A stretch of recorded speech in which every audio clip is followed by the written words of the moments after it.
El presidente Trump anunció aranceles del 25% para Canadá y México. El lunes los dos países alcanzaron acuerdos. La presidenta con Trump accedió. La presidenta accede también, entre otras cosas. La presidenta Sheinbaum sacó una muy buena nota tras esta primera negociación, comprometiéndose a mandar en la frontera a 10,000 policías. Sin embargo, ¿qué viene ahora? Tenemos oxígeno para un mes. ¿Para qué nos alcanza ese mes? ¿Para qué nos alcanza ese mes de oxígeno? Vamos a preguntarle y me da mucho gusto saludar y hacemos contacto con él. Kenneth Smith Ramos, él es ex jefe de la negociación técnica para el TEMEC en la Secretaría de Economía. Kenneth, muchas gracias por estar con nosotros. ¿Cómo estás? Muchas gracias, Héctor. Qué gusto estar contigo. Kenneth, a ver, vamos a retomar la pregunta principal. ¿Para qué nos alcanza este mes de oxígeno que nos ha dado Donald Trump? Bueno, sin duda alguna es una muy buena noticia que no se impusieron los aranceles, que la presidenta Sheinbaum en su llamada con el presidente Trump logró la no imposición de estos aranceles que hubieran sido totalmente violatorios del tratado. Sin embargo, como bien señalas, el plazo que estableció Trump es de un mes. Y es probable que con su estilo negociador rudo busque siempre, en todo momento, no nada más a final de este mes, sino en los meses que sigan y probablemente durante 4 años, generar presión constante sobre sus socios comerciales. Entonces yo lo que te puedo decir es que claramente es imposible pensar que de aquí a un mes va a haber soluciones de fondo en los temas de política exterior entre México y Estados Unidos en materia de migración y de seguridad. Lo que sí se puede hacer es trabajar en el desarrollo de un plan de trabajo con Estados Unidos, ya a puerta cerrada, con los expertos en materia de migración y seguridad negociando, no en tweets, no en conferencias mañaneras, sino tratando los temas de fondo y los temas difíciles. ¿Por qué digo esto? Porque si llegamos a finales de mes con un escenario donde México y Estados Unidos puedan decir, tenemos un plan de trabajo con plazos concretos, con objetivos claros de qué queremos lograr en 3, 6, 9 meses, a lo mejor logramos quitar, por lo menos en el mediano plazo, esta amenaza inmediata de los aranceles. Y entonces que ambos lados puedan decir que ganaron. Es decir, el presidente Trump diga, ya traje la mesa a México y por otro lado a Canadá y están haciendo las cosas diferentes que lo que hacían con la administración Biden. Y en México se puede decir que no solo ganamos tiempo, sino que estamos ya en un track trabajando en migración y seguridad. Y después, y repito, es muy importante que sea después, ya entrar en materia comercial sobre lo que va a ser la revisión del TEMEC en 2026. De acuerdo. A ver, Kenneth, vamos por partes. El plazo de un mes, porque según el relato que nos hizo saber la presidenta Sheinbaum después de la llamada que tuvo con Trump, el propio presidente le dice, bueno, ¿cuál es el plazo? ¿No? Es decir, ¿cuál es el momento? ¿Cuál sería el factor de tiempo en el que ustedes estarían solicitando que pudiéramos revisar de nueva cuenta esto? Entonces, ella bromeando, que me parece que fue también muy afortunado, incluso tomarlo con sentido del humor, bueno, pues el plazo es que nunca se dé, ¿no? Los aranceles del 25%, un plazo que nunca ocurra. Entonces, ahí saltó la risa de la presidenta y de los asistentes. Pero ella pone el plazo a un mes y el presidente Trump accede. ¿Crees, Kenneth, que la presidenta debió de haber estirado un poco más la liga en vez de decir o proponerle a Trump un mes, 2 meses, 3 meses? Sí, mira, al final del día yo creo que ahí el cálculo de la presidenta es, de entrada, evitar la imposición de los aranceles de manera inmediata y entablar un diálogo. Y una vez que ya echas a andar el diálogo, ya hay la posibilidad de buscar salidas, de buscar esta creación de un plan de trabajo, de empezar a que los equipos se conozcan. Hay que reconocer y entender que en este tipo de negociaciones las personalidades importan. Entonces, que México pueda traer a sus expertos en migración y seguridad, que conozcan a las contrapartes del gobierno del presidente Trump, al secretario de Estado Marco Rubio, el cual ya fue ratificado. Hay muchos otros que no han sido ratificados todavía, pero ese contacto, digamos, personal es muy importante. Entonces yo creo que el primer paso, digamos, el primer obstáculo a franquear era que no haya imposición inmediata de aranceles, y eso se logró.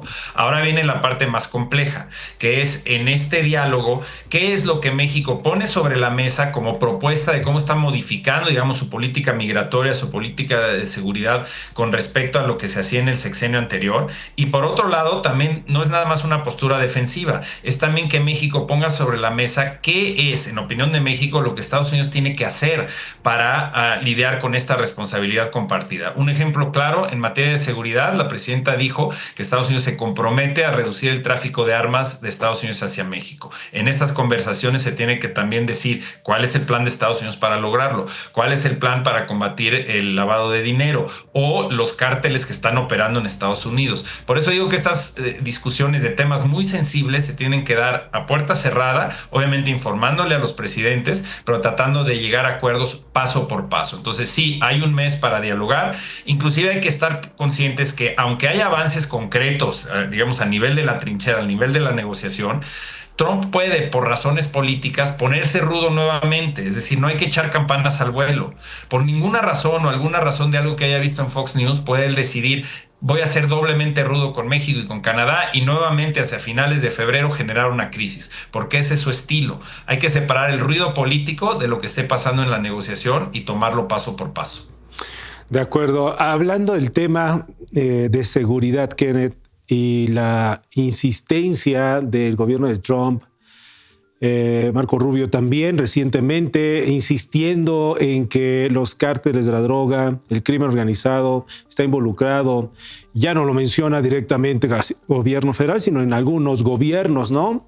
¿Qué tendría que ocurrir en este mes, dentro de este plazo que hemos abordado, para que el gobierno de Estados Unidos vea que la intención del gobierno de México va en serio en el combate a este tema, al crimen organizado, al tema del fentanilo? Es decir, que se den a conocer o se registren detenciones de peces gordos, de detenciones de alto impacto, que se muestren a las cámaras, que sea totalmente público este tema. Así tendría que ser una respuesta del gobierno de México en este sector hacia el mensaje hacia los Estados Unidos, Kenneth. Mira, yo te diría que en los últimos meses es justamente lo que el gobierno de México ha tratado de hacer. Obviamente la prioridad del gobierno es atender las necesidades de su seguridad y bienestar de su población, pero al mismo tiempo, al incrementar los decomisos de fentanilo, el arresto de personajes importantes dentro del crimen organizado, también le estás enviando señales a Estados Unidos de que la política está cambiando, y está cambiando a pesar de que no haya digamos, un pronunciamiento formal que diga por parte del gobierno: tenemos una política diferente que la política que impulsaba el presidente López Obrador. Porque en los hechos sí estamos viendo más actividad, más presencia de las autoridades de alto nivel. Omar García Harfuch yéndose prácticamente a vivir a Sinaloa, los decomisos que se han dado, los arrestos recientes en Tamaulipas. Entonces yo creo que esto va a seguir y debe continuar. Y hay que recordar que el presidente Trump es un presidente muy mediático. Es decir, en la medida en que el gobierno de México logre avanzar en la sustancia en esta negociación, pero al mismo tiempo enviar señales que sean visibles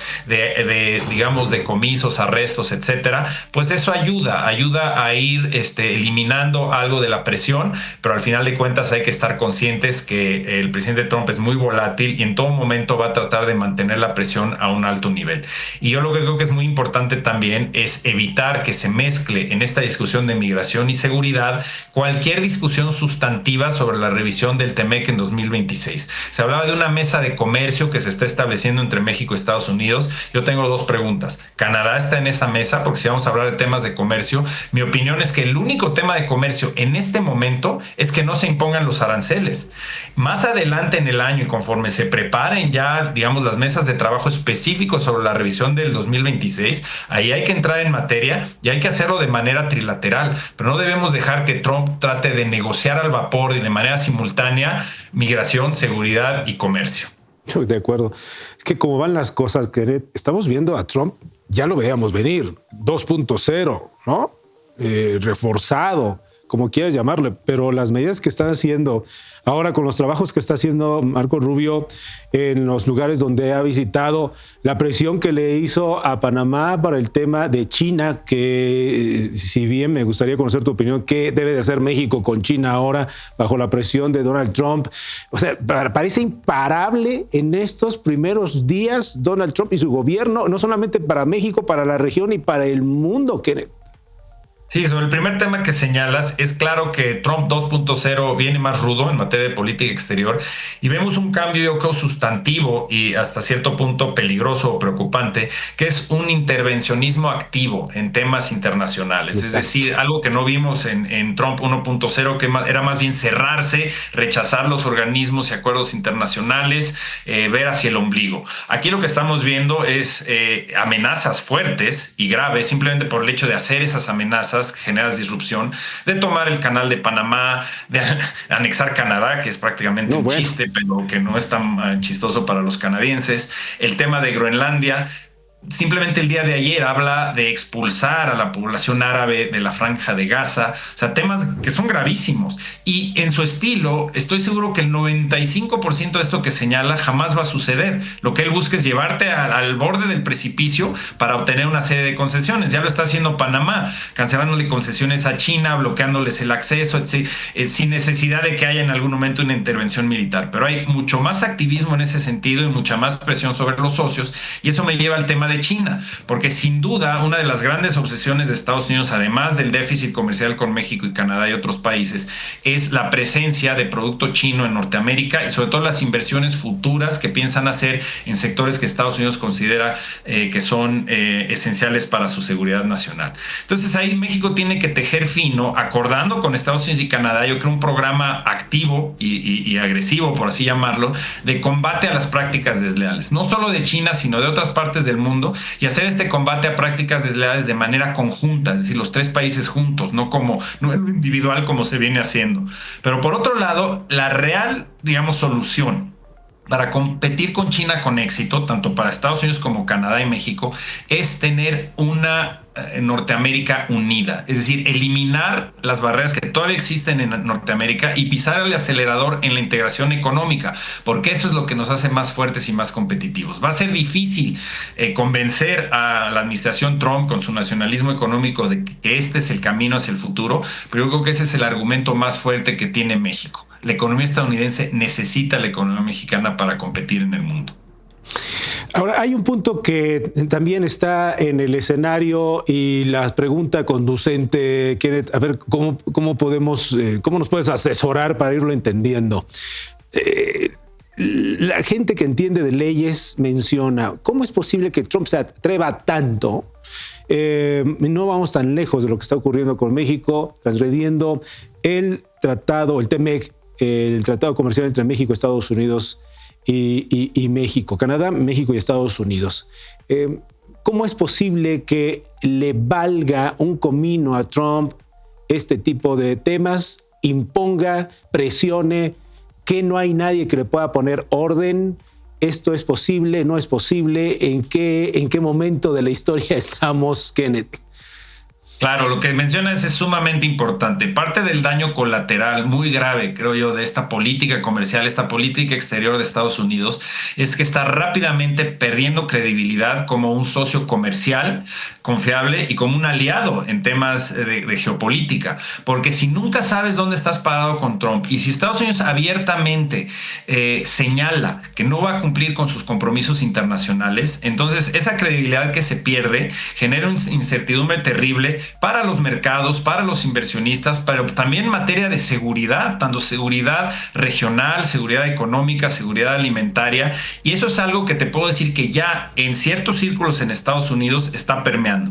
Y esa es una gran, digamos, carta que tenemos a nuestro favor. Se utilizó en el TEMEC en 2018, en la negociación original del Telecán a principios de los 90s, que es trabajar en campañas de abogacía y cabildeo en Estados Unidos para que esos grupos en el Congreso, en el sector privado, privado, en el sector académico, que sí les importa el liderazgo de Estados Unidos, porque al final de cuentas causa estragos en la economía y en el bienestar de los consumidores y en la seguridad física de los Estados Unidos, que ellos mismos empiecen a, digamos, a establecer diques o contrapropuestas a la propia administración. Ya lo vimos con cartas de los congresistas demócratas, muchas cartas que salieron de la Asociación Nacional de Manufactura, los exportadores agrícolas, sobre todo una carta muy dura diciendo que iba a ser devastador imponer aranceles en contra de México y no cumplir con el tratado. Yo lo repito en todos los foros a los que voy en Estados Unidos, diciendo, no es posible que Estados Unidos le pida a los demás países abrir sus mercados, cumplir con compromisos internacionales, cuando con la mano en la cintura están dispuestos a violar su tratado más importante.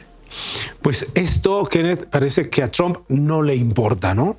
No le importa, ¿no? Es decir, por más que se le expliquen que está cometiendo una ilegalidad, que se repercute precisamente en la credibilidad, en fin, esto no le importa en absoluto. Él cumple con esa amenaza y pues nos quedamos con el tema en donde pareciera que quiere cumplir con su electorado, cumplir con lo que se le había advertido, que él mismo había advertido, había amenazado concretamente en el caso de aranceles, ¿no? Es decir, parecía que no está metido en otro planeta, Kenneth. Ahora, hay que entender que esta postura de Trump es congruente con lo que él piensa desde hace mucho tiempo. Sí. Es decir, en 2017-2018 también le valía, por así decirlo, el Telecán y se quería salir. A través de un trabajo gubernamental de México y de Canadá, pero también de los sectores privados de los tres países, se logró que se impusiera la realidad económica. Es decir, la dependencia enorme que tenemos los tres países en las economías de cada uno de los miembros del TEMEC, la importancia que tiene la economía mexicana como destino de exportaciones de Estados Unidos, pero como fuente también de insumos para la competitividad de la manufactura industrial de Estados Unidos. Entonces hay que tratar de replicar eso, forzar que en Estados Unidos se generen suficientes opositores, por así llamarle, a las posturas más radicales de Trump y que se pueda trabajar para llegar a posturas más moderadas. Y lo que sí hay que entender es que a pesar de todo el ruido político de Trump, sí dejó, por lo menos en la negociación del TEMEC y lo que hemos visto hasta ahora, porque no ha impuesto los aranceles, un espacio para la negociación. Sí. Entonces hay que ampliar ese espacio, hay que seguir enviando el mensaje de que la economía mexicana es esencial para la economía estadounidense y, como te digo, estamos viviendo día a día con Trump, con muchos altibajos, y esta es una montaña rusa que va a durar 4 años. Para cerrar, Kenneth, creo que una de las cosas positivas de este Trump 2.0 es que logró unir a diferentes sectores en la República Mexicana a favor de la presidencia del país, en este caso a favor de la doctora Claudia Sheinbaum, ¿no? Eso es casi innegable, ¿cierto? ¿Coincides? Sin duda, el día de ayer nos explicaba en las reuniones que hubo en Palacio Nacional los diferentes miembros del gabinete que más de 122 asociaciones se pronunciaron directamente a favor de la postura que estaba tomando el gobierno de México. Y por supuesto, en tiempos de crisis hay que apoyar al gobierno, hay que señalar cuando las cosas estén bien, así como cuando las cosas estén mal, y hay que ser objetivos al final de cuentas sobre el camino a seguir. Yo creo que no debemos echar campanas al vuelo y pensar que ya la libramos, porque te digo, día con día, semana con semana, va a haber mucha más turbulencia con Trump, sí. Pero hay que trabajar de la mano, sector privado, sector académico, sociedad civil, junto con el gobierno, para sortear esta crisis de los aranceles, tener, digamos, un acuerdo colaborativo en materia de migración y seguridad que al final del día le puede beneficiar mucho a México, y sobre todo, en todo momento, defender la integridad del TEMEC y poder relanzarlo, y no solo relanzarlo, sino fortalecerlo en el 2026, porque esa es la clave, creo yo, del éxito económico a futuro de nuestro país. Pues vamos a aprovechar al 100% este mes de oxígeno. Kenneth Smith, muchas gracias, un abrazo y gracias por tu disposición para nuestro momento financiero. Muchísimas gracias, Héctor. Siempre es un placer platicar contigo. Hasta la próxima.